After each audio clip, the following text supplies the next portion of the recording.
We talked a little bit like about the Hall of Fame earlier. I wanted to get your thoughts on something else. I've always been in the school of thought that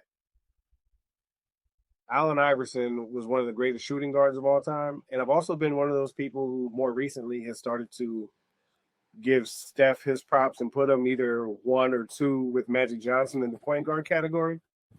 But I was listening to Jacoby and Verno on the mismatch this week, and they brought up an interesting point about there never being a right fit for Allen Iverson and him being the first one of those tweeners to not really fit when you talk about the best point guards of all time or with the best shooting guards of all time. But if you put him up there, he'd be tops of the list in either potentially.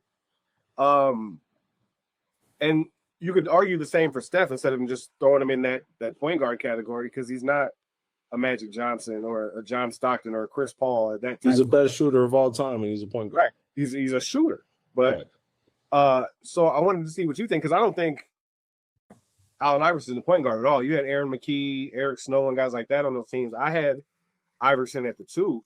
But when you think of the greatest two guards of all time, it's MJ, Kobe, D. Wade. But even D. Wade gives credit to AI. So that's part of what had him at a two.